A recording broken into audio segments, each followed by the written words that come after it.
Okay, so you can hit it, and it'll tell you 3, 2, 1, go, and hit the stream button when it says go. I think we're actually live right now. Oh, we are. I think so. Yeah, it says end stream. Well, I'll be. Wait a second.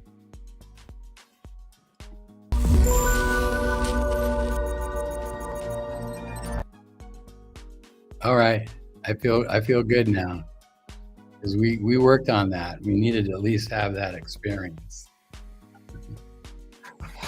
Let me try to match your head there. So, hello everybody. Hopefully we are streaming on multiple formats right now. I am David Hauser, and this is the wonderful and beautiful Eben Larson, who is a quantum psychologist. I'm just an author and an astrologer, but we are here to talk about quantum synchronicity, something Carl Jung, worked his whole life on trying to figure out. But I think we have a new view that we are all being downloaded and coming into as we continue to progress into this new paradigm. What do you think?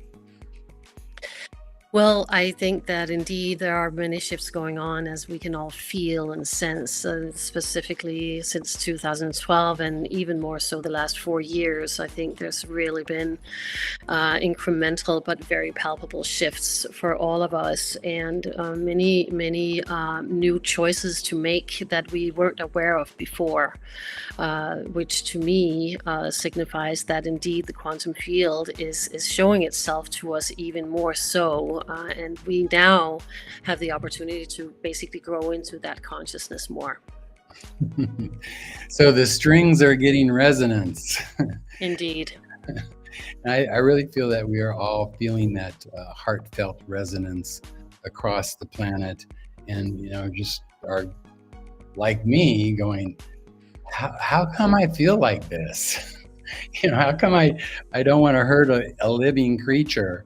How come I want to like nurture nature and really listen to the yes and no's that come from my heart, which are quite loud, I might add.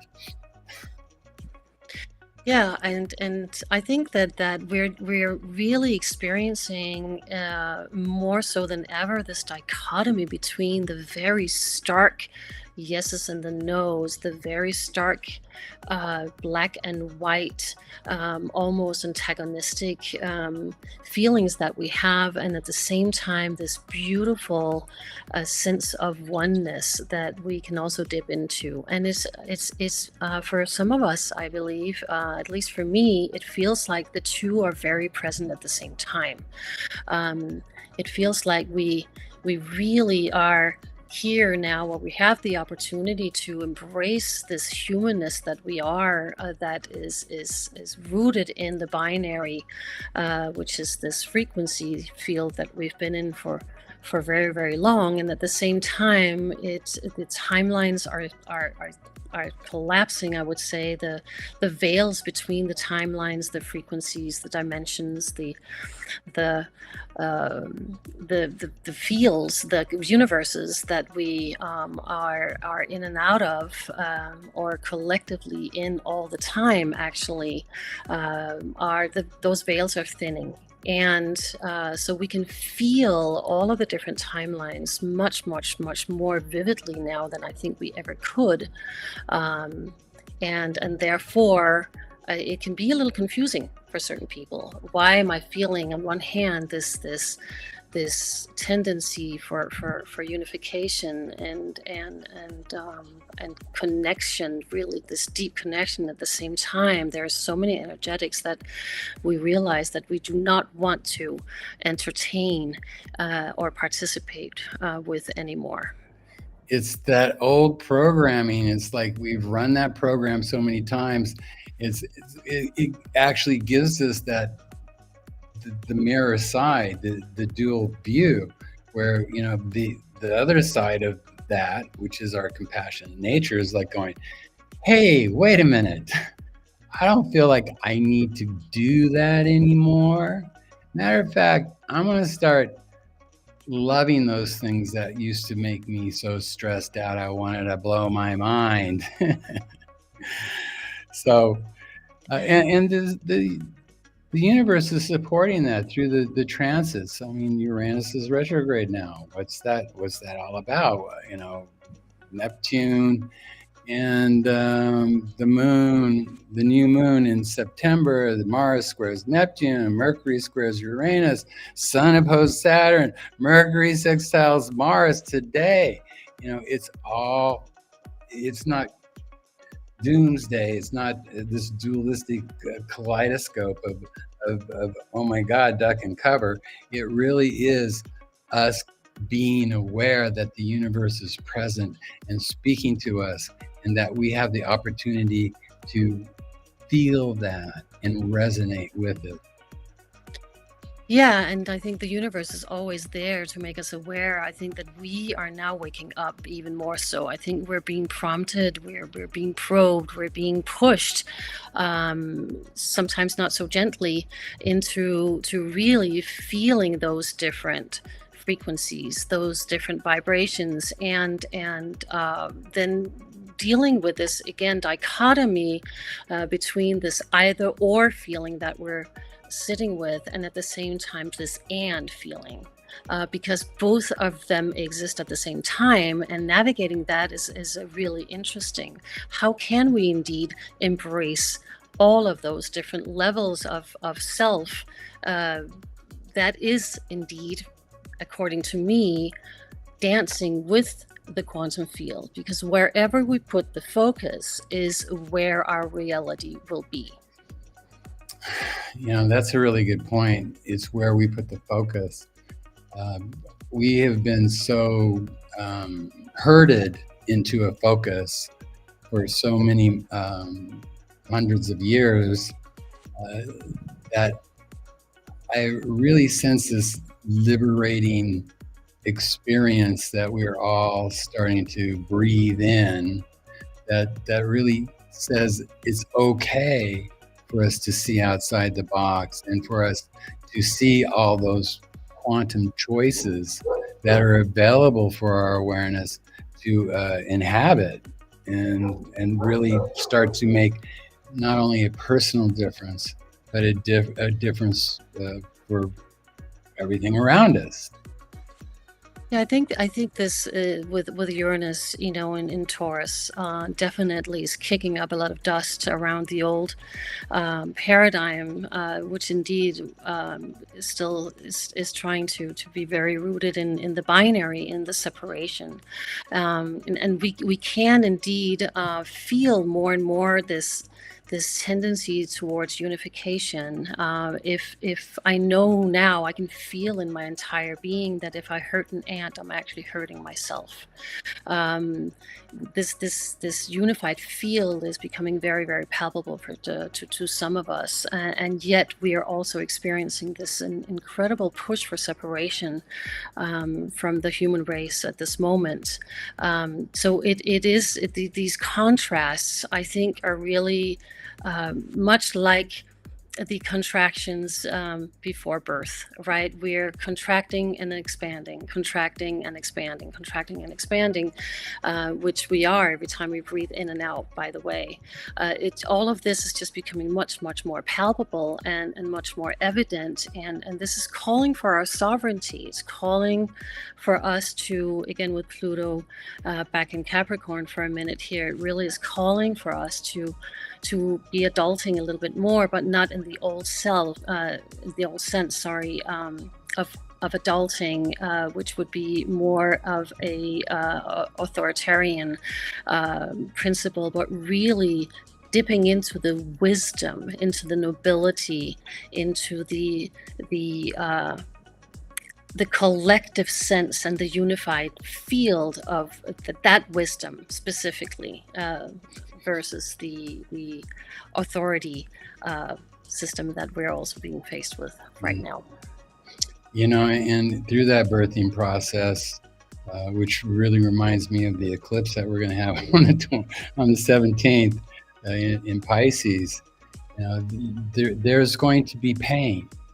And I think we've all been experiencing pain on, some scale of the spectrum. Or But it can get rather intense, and with the moon eclipsing in Pisces, I really feel that this is almost like we've suffered so much physical pain, so much mental pain. I think now it's going to be a psychic pain that we're going to be feeling, that we need to go through, because of at the end of the tunnel there is this new birth, this new life, this new joyful way of communing with the universe, the oxytocin of the universe, if you will, that will be the new ambrosia once we make it through this tumultuous year. yeah, I agree. I believe that there's no more room for compromising or shrinking to fit, as I also call it, because we have been shrinking into our limiting belief systems, into the limiting belief systems and constructs that we have been shown and taught, that we have adopted. And now I think that's psychic or psychological pain that you're talking about. It's going to be releasing whatever feels restrictive within us, and so that we can indeed dip into the expansiveness of the unified field, and not necessarily be coerced into belief systems or conformities that are imposed upon us. That the coerced thing is absolutely right, because we have been coerced into belief systems that we're not our belief systems, not our core belief systems from our childhood, right? Jupiter, as we know, took over the lead over Chronos Saturn in 2020, and Saturn is now in Pisces, getting its new upgrade, which is sensitivity instead of whips and chains. And now Jupiter is really, going through the different signs and reactivating all the planets to a belief system that is holistic. And Mars in Cancer. Right. So there's this very humanistic, humanitarian energy that is percolating inside of us all. And I think of all things, I mean, I get birds wanting to talk to me. I get, crows hopping 5 feet away from me, 5 feet away from the dog, and the dog's not barking. I really think we're all reaching out in some way. And the more we reach back towards each other, the more that oxytocin, ambrosia is shared. Yes, indeed. And again, we have to remember that every choice that we make is based on motivation. And we have to make choices every day, right? All the time. Every time we say no to something, we say yes to something else. And when we say yes to something, we say no to something else. Every time we breathe in and out, we basically are living in that choice, a space of choice all the time. And a lot of our choices are still very subconscious or unconscious even. However, I think this climb that we're taking right now, this ascension into higher consciousness, the closer to the unified field, is allowing us to really depart from that binary, but only with the awareness of the motivation that we have behind every choice. It's not the intention. Everybody has a good intention. We will not sit here and say we have a bad intention or an evil intention. But the motivation behind, what is the true motivation? Is the motivation that we have behind everything that we do or don't do, say or don't say, is it from agenda? Is it agenda driven, which means fear based, because then we need to control something, or we have the belief that we need to control something? Or is it indeed from a place of surrender and faith and trust and love that we are coming from. Those vibrations are going to be very deciding factors in regards to what kind of quantum field, what kind of timeline at that moment we're going to enter into, and that is going to create our reality. I think you've just summed up this entire conversation quite eloquently. And this is a good place to stop and to really contemplate what those motivations are. And definitely a good starting place for our next conversation. Absolutely. I want to thank Yeah, you all on all the different platforms for attending. Please go to our Facebook site, Quantum Synchronicity, and like and share. and follow. Yes, and thank you for your patience. We've had some interesting technical navigations to endure. It has been a wonderful exercise in patience, that's for sure.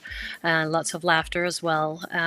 So it might have felt a little bit choppy today. We're still getting into it, and in all ways, and still getting a little bit used to this platform. So thank you for your patience, and we look forward to coming back and being more fluid. This was a lot of fun, okay? Yeah, Anyway, I want to, heartfully say, like always, yeah. oceans of love. Thank you. Thank you, everyone.